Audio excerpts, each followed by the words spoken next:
AG, this is a beautiful story. The fact that these 122 souls have been rescued, but it is disgusting what people do to children. In Minneapolis, a quiet audit exposed the most shocking conspiracy in modern history.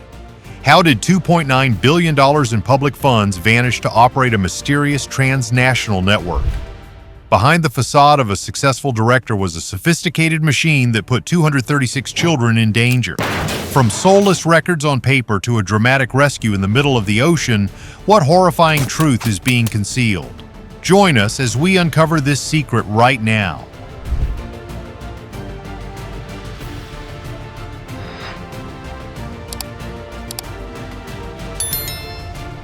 A single individual operating an illegal network can cause harm to 2,000, 3,000, or even 5,000 people over the course of their life.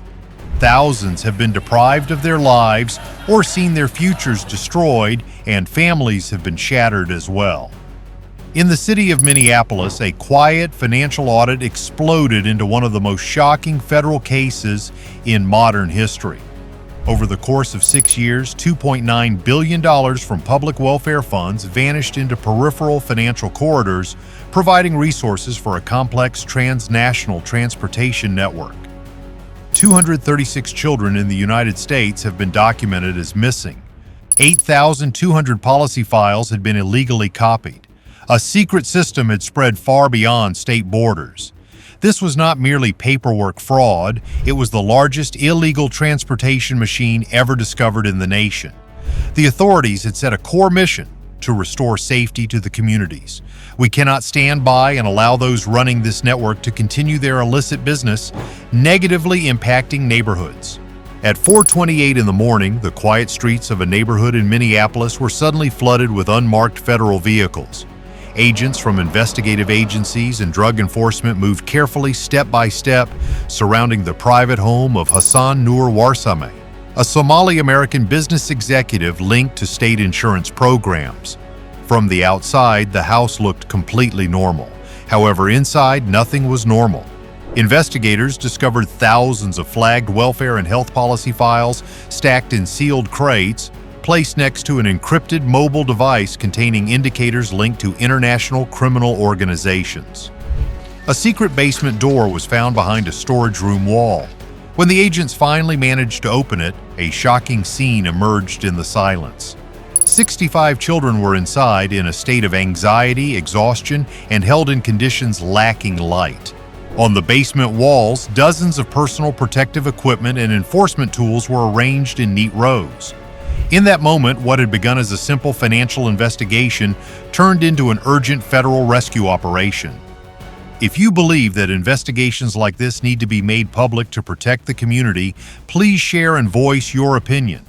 Your attention helps more people learn about this story and contributes to safeguarding future generations. For many years, Hassan Noor Warsameh was viewed as a symbol of success.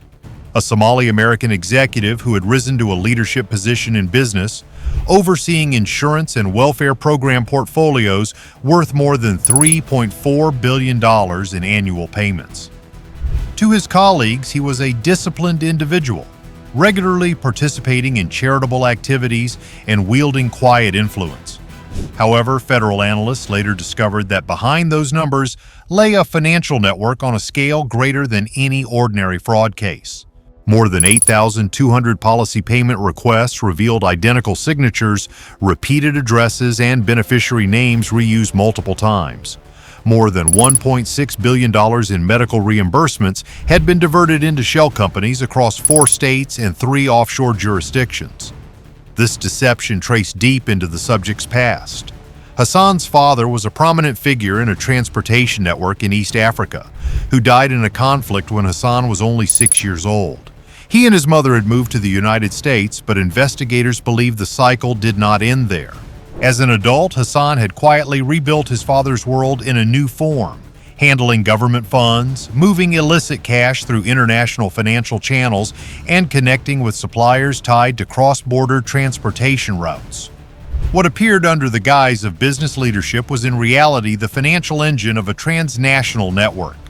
When federal experts decoded the mobile device seized from Hassan's home, the investigation shifted from the suspicion phase to pinpointing the specific structure. This device contains more than 42,000 hidden message logs, foreign currency transaction records, and routing files marked only with port codes and dates. One data cluster led analysts to a restricted cargo manifest originating from a seaport in Texas linked to shell companies in Hassan's network. This manifest was unlike regular shipments. Internal notes referenced unregistered individuals, escort security forces, and handover outside territorial waters. Positioning data revealed a maritime corridor extending from the Gulf region toward reception areas in Asia. The file listed a number that left the investigators stunned. 236 American children were recorded merely as units of cargo, without names or legal guardians. Accompanying the manifest were operational diagrams and a personnel roster assigning 92 armed contractors to protect the vessel. Nothing in the messages indicated hesitation or last-minute improvisation. Everything was structured, rehearsed, and sustained by enormous financial resources. What began as an investigation into welfare fraud now pointed to a silent export pipeline capable of moving people, money, and influence beyond national borders. As the vessel moved beyond coastal waters, the investigation transformed into an active intervention operation. Command screens across multiple jurisdictions displayed real-time tracking grids, with each update narrowing the window for response. At 3 in the morning, a unified federal order was issued with the paramount objective of securing the safety of those held aboard first and neutralizing threats second. A coordinated special task force was mobilized. Surveillance aircraft tracked the vessel from high altitude, while naval assets established a distant cordon. Beneath the surface, 3 submarines advanced along the projected route. On the horizon, 5 escort ships of the destroyer class moved into rapid response positions, and 12 unmanned aerial vehicles maintained silent observation. Inside the Federal Command Room, the map blazed with warning signals. Every decision from that moment forward would determine the survival of hundreds of lives. The rescue teams approached in the darkness, moving with absolute precision and strict discipline. The ocean was calm at that moment, but the tension was immeasurable. The vessel continued onward at a steady speed, utterly unaware that the encircling cordon had fully closed. At 3:28 in the morning, the vessel boarding phase commenced.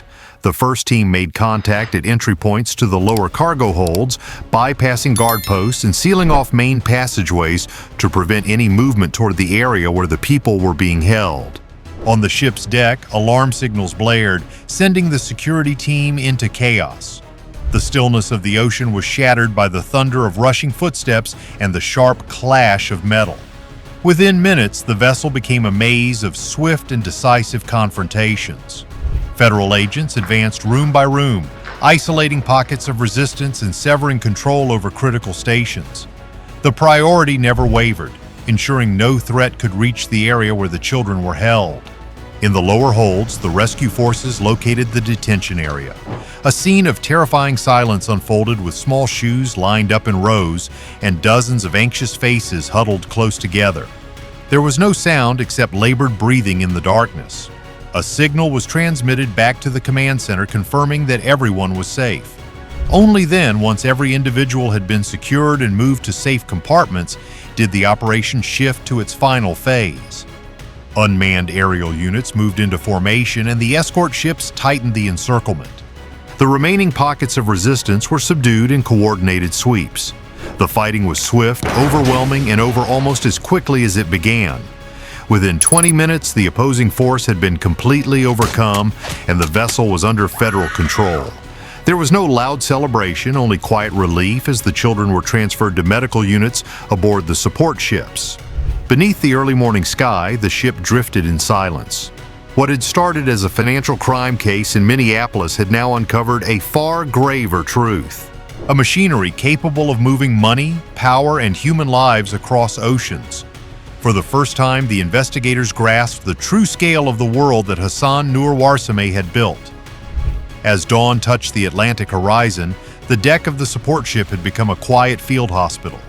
Children were cared for under warm blankets, sitting in small groups beneath gentle light, with the support of doctors and psychologists. How could a billion-dollar criminal network hide itself perfectly beneath the facade of a successful executive? There were a total of 236 children, the youngest only 3 years old and the oldest no more than 14. Many had no identification documents whatsoever, and some could not even recall how long it had been since they left home. There was no panic, only an overwhelming exhaustion. Medical teams conducted careful examinations, providing drinking water and gentle words of reassurance. For many hours, the only sounds were quiet voices and the sea wind. Later, federal records would describe that morning not as a triumph to be celebrated, but as a stark reminder of how close these children had come to disappearing forever. As the identification procedures began, a chilling pattern emerged. More than 68 of those children had previously appeared in the falsified welfare or health insurance claims tied to Hassan's network, the very records that had been seized from his private residence. Others had been enrolled in temporary foster programs under the names of fictitious guardians. It was clear the fraud system was not merely designed to siphon money, but to erase the children's paper trail, making their disappearance appear as routine transfers between agencies. The interviews began slowly. Gentle conversations gradually revealed fragments of truth about long bus rides, fake caretakers, and transient homes across multiple states, including Texas, Arizona, Nevada, and Illinois.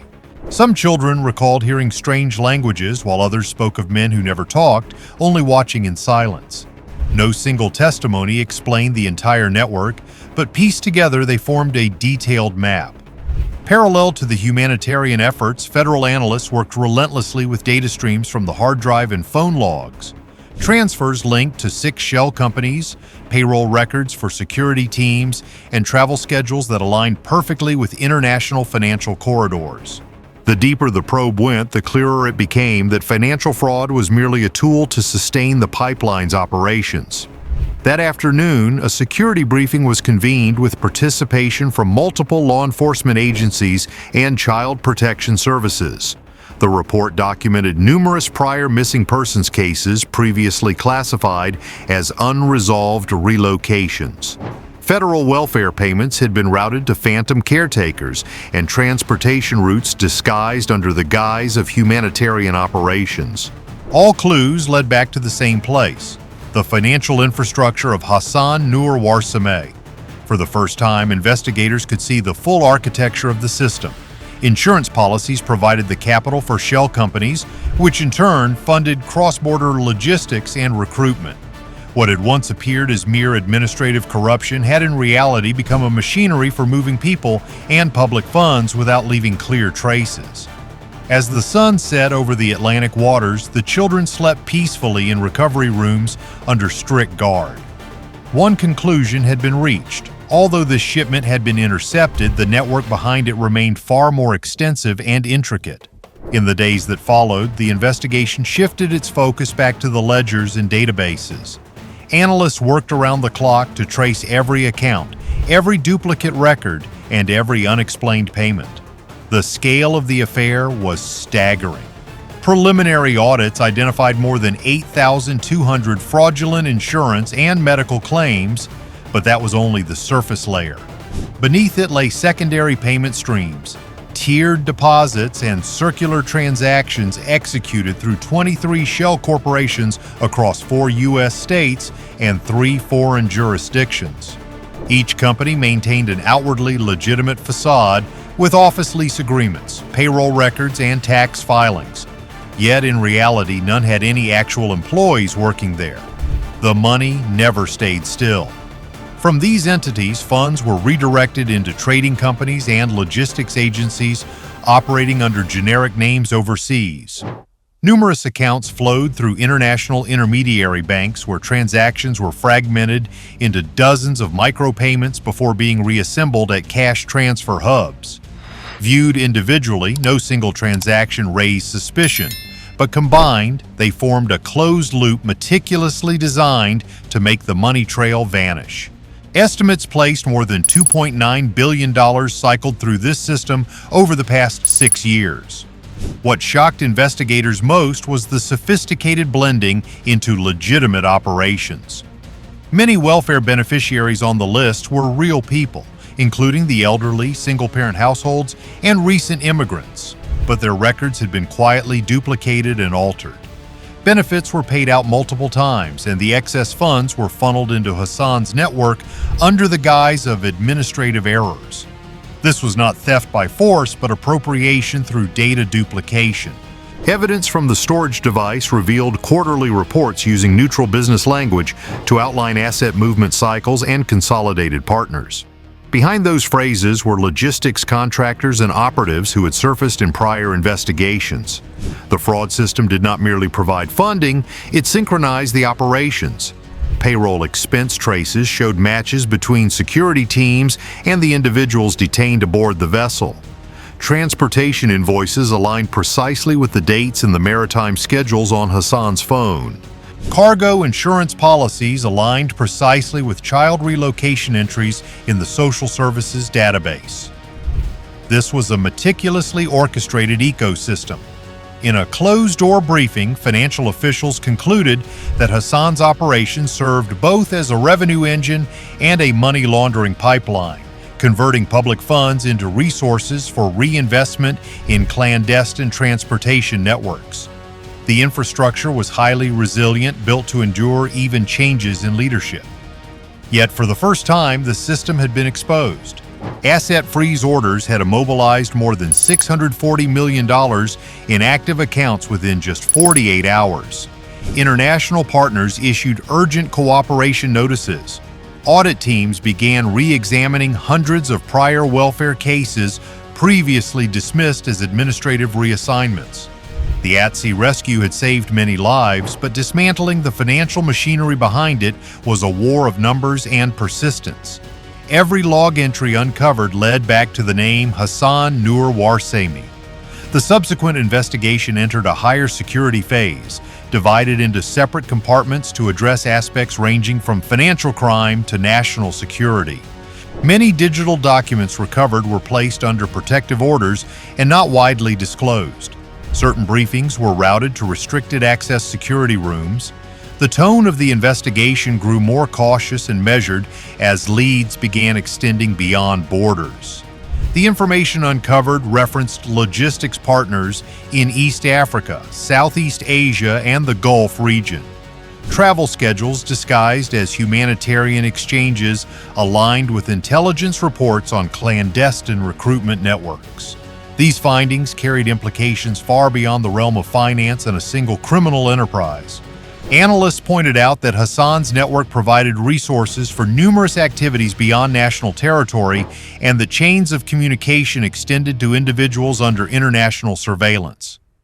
Official information remained tightly restricted, focused on confirming the financial fraud and the child rescue. In response to questions about international connections, spokespersons consistently affirmed that this was an ongoing national security investigation.